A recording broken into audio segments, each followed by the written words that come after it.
Alright everyone, so today I wanted to give you guys all the important information to make a 3-turn book farming team, and this is super important for when the half stamina Fort Solgris event rolls around, because that's going to be when you make a lot of gold, and you want to make sure to get a team to farm it as quickly as possible so you can squeeze in as many runs in that 48-hour or so window as possible. And the difference between a 3-turn team and a 4-turn team is also a lot bigger than people think. Just think of it this way. 3 turns, it's a 3-wave encounter, which means that you're going to have all the actions and you completely deny the opponents from acting at all. But now all of a sudden, if you actually go up to 4 turns, now, not only do you take an action, but you also give your enemies an action for the first time as well. So it's actually like going from 3 total actions to 5 total actions, which is why you really want to focus on not just speed specifically, but getting the encounter down to as few turns as possible. And obviously, 3 turns is optimal, 1 turn per wave. So here's the actual team right here, and this team has a very big gimmick, and that is actually going to be Gia on the left. And the thing that makes her kind of a gimmick, allowing you to do this in 3 turns very reliably, is actually her unique, and it's going to fill her ultimate gauge by 1 at the start of a turn if she doesn't take damage, and you're actually going to be able to get 2 ultimate orbs from this unique. And that makes a huge difference, because what your goal is to get her ultimate off by the last wave right there. And then of course her ultimate, as well as maybe if you don't quite have the attack to completely one-shot everything, then maybe the other 2 cards that you have and the other team members will be able to clear everything, and that's what's going to allow you to get those consistent 3-turn runs. But she's not the only important thing here. Very importantly, besides Gia herself, the second most important unit is actually Merlin, because her unique is going to give everyone an ultimate orb, and that is also incredibly important. And the reason why is you have the 2 ultimate orbs from Gia, you have the 1 ultimate orb from Merlin, and then you have 1 ultimate orb that you are going to get from her starting attack card. Now, all units will start off with the same set of cards on the first turn, except for the very first card. I don't have a whole separate video on the channel about that, so that's all I'm going to say about that right now. But she's always going to have her first attack card here. That's also going to get her an ultimate orb. So you've now gotten 4 out of the 5 ultimate orbs that you need for the last turn, and you need 1 more. So the only thing that you need left to do to complete this 3-turn run and get that ultimate is to draw 1 attack card for her. That's it. You just need to draw 1 attack card and you are good to go. And you have many turns in order to do so.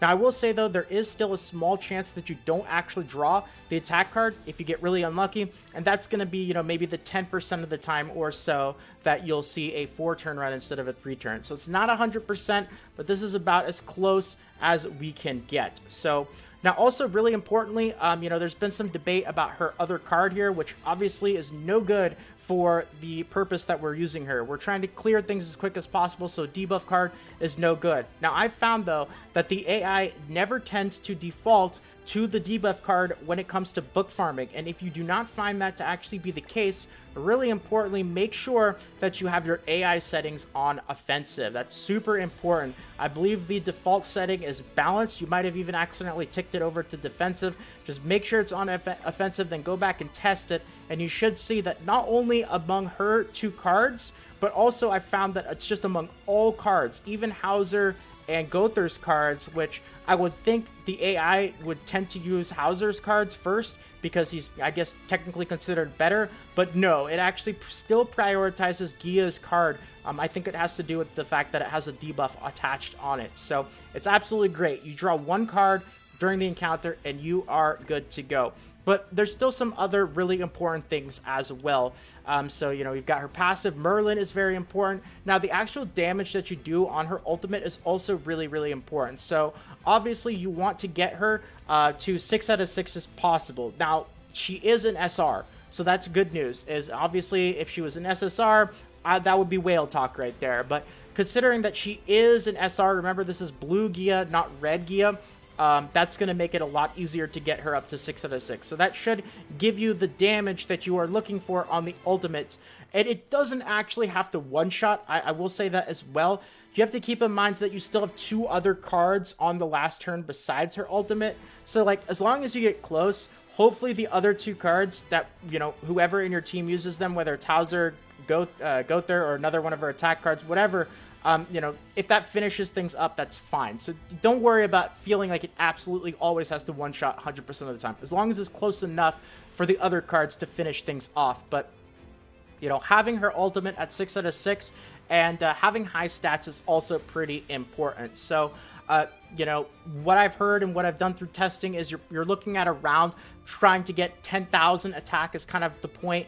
You might not need as much as that, like I said, because if she doesn't one-shot, that's fine, as long as the other two cards kind of clean things up. But, you know, you're looking at around like 10k or so, maybe a little bit lower than that.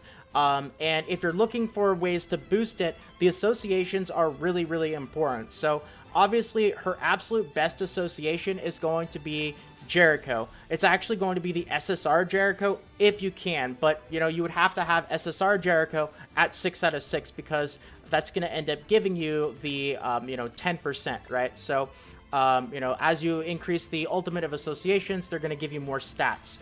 Now, for me, I got really lucky. I don't know. It feels like Jericho coins are one of the most, the biggest drops that I've been getting.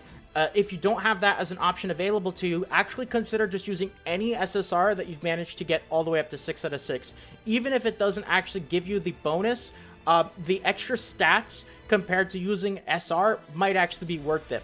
But another option, of course, the safe option is to just use SR Jericho. That's going to give you the 10% stats. Hopefully you have SR Jericho at 6 out of 6. And also it'll give you an additional 280 attack as well. So that's going to be pretty important. All the obvious stuff, of course, having her Awakens fully leveled up. Now, what you can do before investing a ton of resources, though, is you can do some testing out, do some experimentation. Like, if you don't want to use the pendants or the boss materials or the chalices, you know, see if, you know, if you do have her at level 60, level 70, or so on and so forth, go and do a couple of runs. And the most important thing is to keep track of how many turns it is taking you. That is the most important thing, and you really want to try to get that to 3 turns as often and reliably as possible. If you still see yourself that, you know, you're not getting 3 turns very often, like 50% of the time or less, that probably means that she doesn't have enough stats, or, you know, something is wrong with one of her crucial features, like she's taking damage,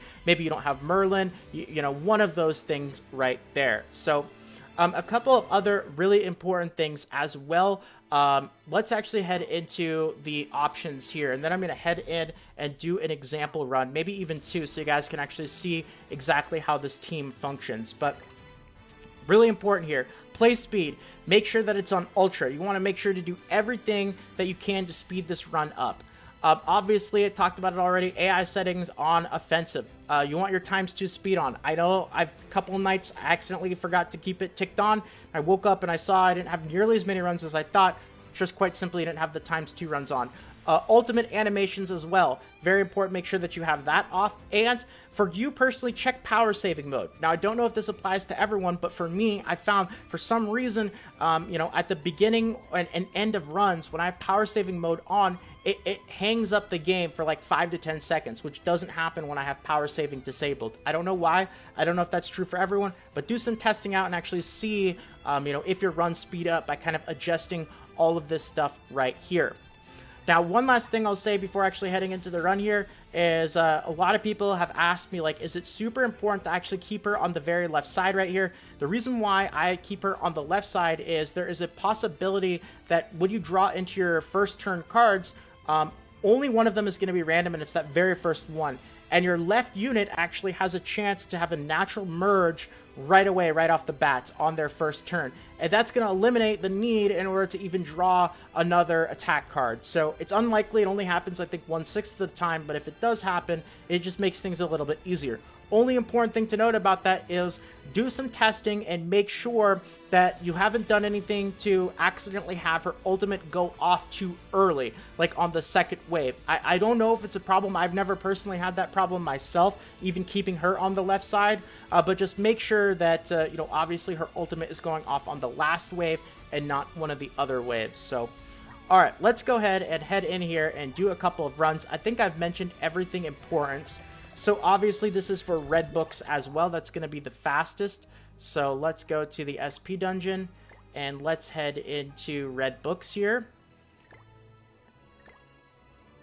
All right, and let's do this right here. Let's see, that's not the right team, actually. Team number 4. Here we go. 150 die. Yep, this is all correct here. And let's head in and see what happens here. Hopefully, I don't get a dead run, you know, on my example video, which would be 4 turns. And pay attention to the actual cards that she's drawing, because the most important thing is she has to draw 1 attack card throughout the encounter. That's it. As long as she gets that, it's going to be a 3-turn run. That's the crucial thing. I'm not going to take any damage on this first wave. It's going to go down very quickly. I'm not going to take any damage on the second wave because it's just a copy of the first one. And we should be good to go easily. So first wave's down. Let's see what we get for our card draws here. And we got, there we go. That's it. So this is going to be a 3-turn run guaranteed now, because all we needed was that 1 draw from her. And on this last wave, even though it says she only has 4 ultimate orbs, she gets it at the start of the turn. So she will be able to activate her ultimate. She's going to get the orb, draw her ultimate card, and that's going to be that. So let's see. Oh, it's going to use her ultimate. You'll see it actually one-shots it. Don't even need to rely on Hauser, anything like that. Now, out of this team here, the absolute most important thing is Gia and Merlin. The other units don't necessarily have to be Hauser or Gother. The reason why I'm using Hauser and Gother is because they have AoE cards. They also have AoE ultimates. But, you know, if you want to use Weinhardt or somebody else, that's fine. You should still be able to get pretty consistent 3-turn runs as long as you have the crucial requirements on both Gia and Merlin. Well, folks, that's going to be it for the video, though. I threw a ton of information at you guys today, so I'm going to leave it here. So if you guys enjoyed and you want more videos like this in the future, consider subscribing to the channel. If you really enjoyed and you want to help out as well, tossing a quick like means more than you can imagine. So thank you so much to all of you who decide to do that. And if you're interested in more 7 Deadly Sins Grand Cross Global videos, guides, tutorials, and all that fun stuff like this, feel free to check them out on the channel. In fact, a few of them might even be popping up on the screen right about now, or maybe in the suggested videos to your right or below. But with that all being said, that's going to be it. So thanks again, everyone. Have a fantastic day, and until next time, this is Salt of the Salty Guild, signing out.